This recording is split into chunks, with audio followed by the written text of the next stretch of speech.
नमस्कार। आज के इस एक्सप्लेनर में हम एक बड़ी ही उलझी हुई जियोपॉलिटिकल रिपोर्ट को डिकोड करने वाले हैं। हम समझेंगे कि कैसे मिडिल ईस्ट की एक छोटी सी कूटनीतिक दरार पूरी दुनिया के मार्केट्स में भूचाल ला सकती है और ग्लोबल सप्लाई चेन को हिलाकर रख सकती है। तो इस पूरी कड़ी को समझने के लिए हम इन 5 पॉइंट्स पर बात करेंगे। पहले अमेरिका ईरान की कूटनीतिक विफलता, फिर बदलती अमेरिकी सैन्य रणनीति, कुछ क्षेत्रीय झड़पें, होर्मुज जलडमरू मध्य का विवाद और आखिर में इसका इकोनॉमिक और ग्लोबल असर। चलिए सीधे पॉइंट पर आते हैं। Part 1, America Iran diplomatic breakdown. आखिर हालिया बातचीत क्यों और कैसे फेल हुई? रिपोर्ट के मुताबिक ईरान ने बातचीत के लिए एक नया प्रपोजल रखा था।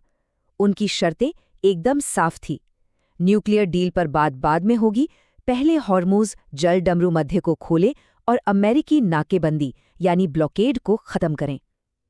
लेकिन अमेरिका ने इस ऑफर को सीधे तौर पर ठुकरा दिया। अब यहाँ एक बड़ा ही दिलचस्प कॉन्ट्रडिक्शन देखिए। पब्लिक डोमेन में खुलेआम धमकियां दी जा रही हैं, जैसे या तो बात करो या हम तुम्हें उड़ा देंगे। लेकिन इसके ठीक उलट व्हाइट हाउस ऑफिशियली अपनी संसद को आश्वस्त कर रहा है कि युद्ध आधिकारिक रूप से खत्म हो चुका है। मतलब जो बाहर दिख रहा है और जो अंदर चल रहा है उसमें जमीन आसमान का फर्क है। इसी टेंशन के बीच सोर्स मटेरियल में अमेरिकी राष्ट्रपति के हवाले से एक बड़ा ही अग्रेसिव कोट सामने आया है। पिछले सैन्य हमलों को लेकर वो कहते हैं, मुझे नहीं पता कि वो मूर्खता थी या नहीं, लेकिन वो एक स्मार्ट मूव था और मैं ऐसा दोबारा करूंगा। ये साफ दिखाता है कि उनकी स्ट्रैटेजी कितनी अनप्रिडिक्टेबल और आक्रामक है। Part 2, shifting US military strategy. दुनिया भर में सेनाओं का रीअलाइनमेंट। अब ये कोट सुनिए, ये आपको थोड़ा हैरान कर सकता है। अरब सागर में जहाज़ों को इंटरसेप्ट करने को लेकर अमेरिकी लीडरशिप ने कहा कि ये सब प्रॉफिटेबल बिजनेस है और हमें लगा जैसे हम समुद्री डाकू हों। ये इस पूरे कॉन्फ्लिक्ट को एक बिल्कुल नए फाइनेंशियल नज़रिए से पेश करता है ना अजीब? रिपोर्ट में कुछ बड़े रणनीतिक बदलावों का भी जिक्र है, जैसे अमेरिका जर्मनी से अपने 5,000 से ज़्यादा सैनिक वापस बुला रहा है क्योंकि उन्हें रूस के खिलाफ मन मुताबिक सपोर्ट नहीं मिला। इसके अलावा ईरान के अंदर विरोध भड़काने के लिए विद्रोही कुर्द गुटों को हथियार देने की बात भी मानी गई है और ईरानी तेल ले जाने वाले जहाज़ों पर पूरी तरह से नाकेबंदी लगा दी गई है।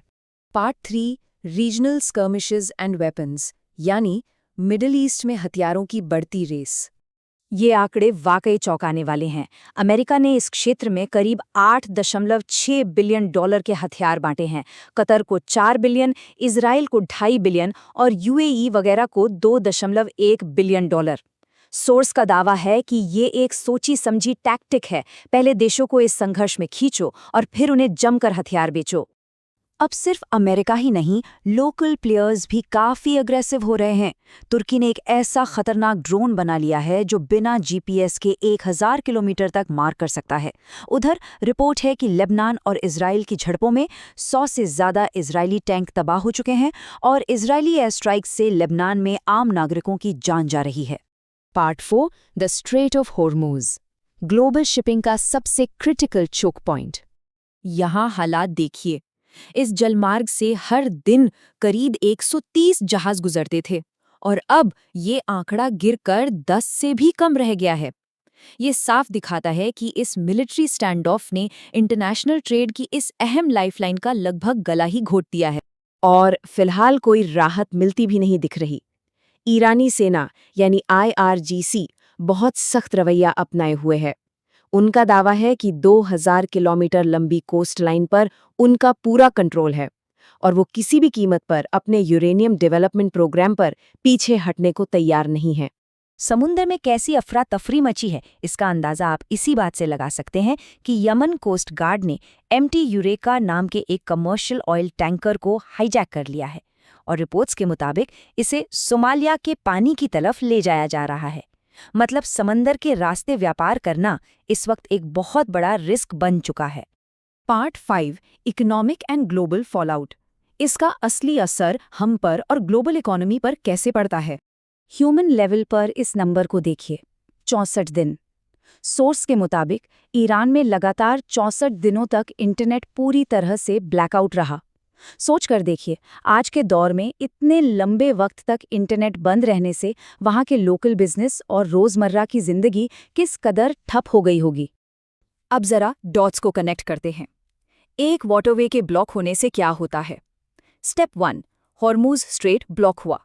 स्टेप 2, दुनिया भर में फर्टिलाइजर यानी खाद की सप्लाई गिर गई। और स्टेप 3, इसकी वजह से ग्लोबल लेवल पर फसलों की पैदावार में 30% तक की भारी गिरावट का खतरा पैदा हो गया है। इसे कहते हैं असली रिपल इफेक्ट। और यहीं एंट्री होती है महंगाई बम की। ये संकट सीधे कंज्यूमर्स की जेब पर डाका डाल रहा है। रिपोर्ट बताती है कि इस जियोपॉलिटिकल टेंशन की वजह से भारत जैसे बड़े मार्केट्स में इन्फ्लेशन इतना बढ़ सकता है कि वो सेंट्रल बैंक की 5% की टारगेट लिमिट को भी पार कर जाए। इन सब के बीच रिपोर्ट में एक बड़ा ही दिलचस्प और चौंकाने वाला थियरी पेश किया गया है। वो ये कि युद्ध और अस्थिरता को लेकर दिए गए ये बड़े बड़े पॉलिटिकल बयान शायद जानबूझकर दिए जा रहे हैं। मकसद, ताकि स्टॉक मार्केट में उतार चढ़ाव पैदा किया जा सके और उसका फाइनेंशियल फायदा उठाया जा सके। तो आखिर में सवाल ये उठता है कि दुनिया की अर्थव्यवस्था इन भू राजनीतिक स्टैंड ऑफ्स को और कितने दिन झेल पाएगी?